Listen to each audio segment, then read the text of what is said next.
Hi everybody, it's Christina from Pretty Distressed. Welcome back to my channel. In today's video, I'm going to teach you how to repair furniture using a mold and some wood filler. This could be anything. You could be missing a big chip out of your drawer. You could be missing like some decorative trim. In my case, I was missing a whole part of a really decorative foot on a piece. So if you want to learn how to fix your furniture, just keep watching.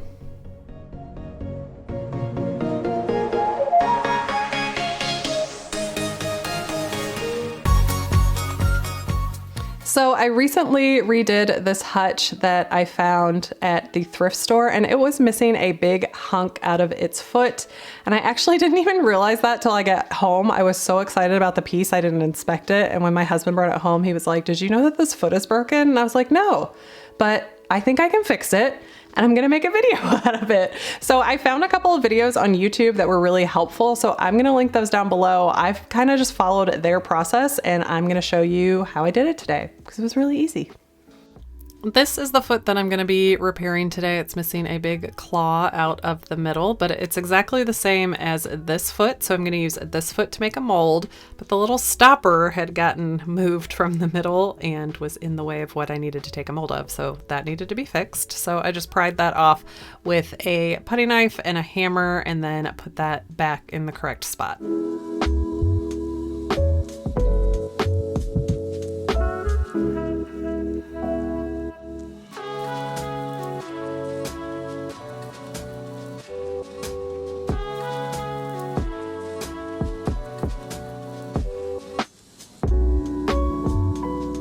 Lucky for me, these feet actually detached. So if you didn't want to fix this foot, you could actually just buy new feet and apply them pretty easily. I didn't know these were gonna unscrew until I got it on its back, but I had already made plans to make this video and show you guys how to do this process. So I'm gonna make the mold of my foot that is intact. So I am just cleaning that off, making sure there's no dust, no greasy residue so that this mold will stick to it well. This is the kit that I'm using. It's the Amazing Mold Putty Kit. And as of today on Amazon, this is $17.70 and it comes with a side A and a side B, and you just get equal amounts of both compound and you start mixing it together.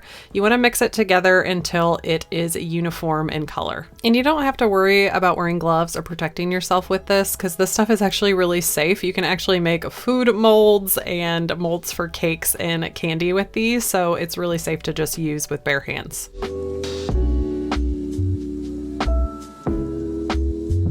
I am going to have a ton left over for future projects, so I just put that away and then I'm mixing this up.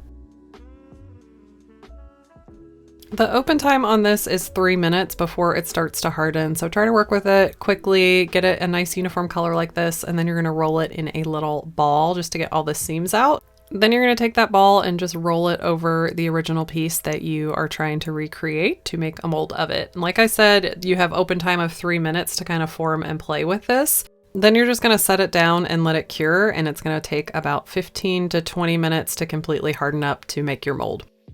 I just wanted to show you here's what I'm trying to recreate versus making the mold, and you just want to make sure that you're covering the whole area that you're trying to repair.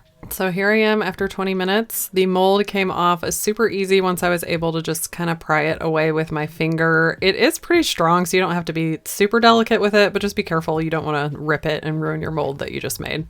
So I just tested it out on what I was repairing and it fit in there nice and snug. So my next step is I'm going to fill it with some wood filler. I'm going to be using Bondo wood filler. This is like the 2-piece system that gets really hard really quickly. It's great for repairing big gouges and chips and things. And so this is a 2-piece system. You put the putty down and then you put the hardener in the middle. You need to mix that up really well until you have a uniform color. The stuff hardens very fast, so you need to be done working with it within 3 to 5 minutes of starting the mixing process. So try to move as quickly as possible. So I'm just scooping up my wood filler mixture and then I'm putting that into my mold. Make sure that you're pushing this into all the crevices of your mold and that you're completely covering it before you put it into place.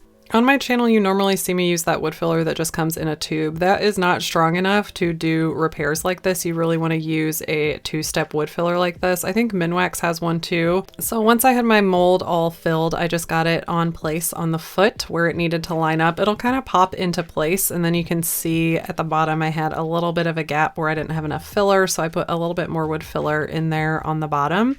And then I'm just going to set this aside to dry. This stuff, like I said, hardens and dries really fast. If you were just filling like a typical hole, you could sand it in 15 minutes.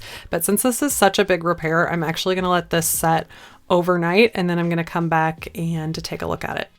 Okay, so this is the next morning, and I just want to remind you, I didn't have to put anything in the mold to get it not to stick. It just comes off really actually easily. I was surprised how easily it comes off. I was just a little bit delicate with it because I didn't want to break my claw or anything.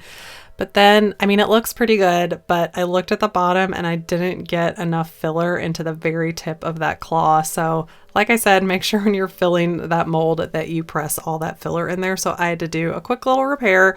So I'm just adding a little bit of filler to the bottom where I missed that spot. And then I cleaned off the excess that kind of squeezed out. And then since this is just a smaller repair, I let this set for about 20 minutes. And then I came back and checked on it and it looked great.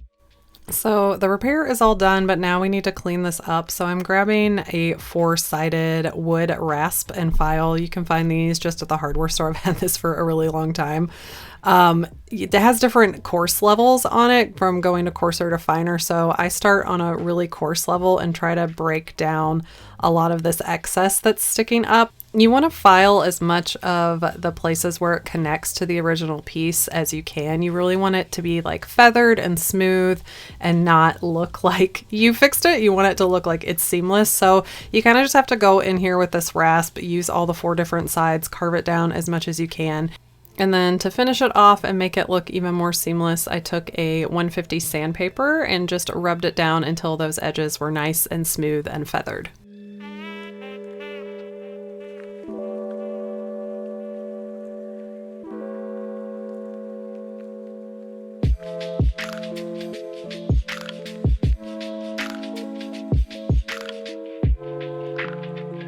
It's also a good idea to have the original right next to you while you're doing the sanding and feathering so you can make them look as close as possible.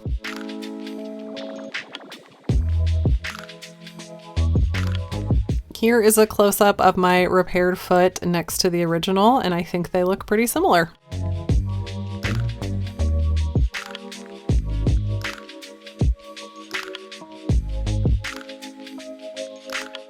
I'm going to get these feet back on and set this piece up, and then I'm going to prime and paint them along with the rest of my piece.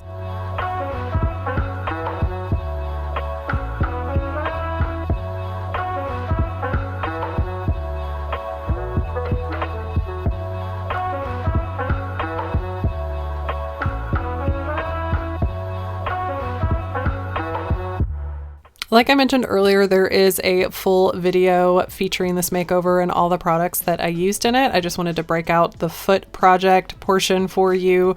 I think this turned out amazing. I could not tell a difference in this repaired foot. Super impressed. I will definitely be doing this process again.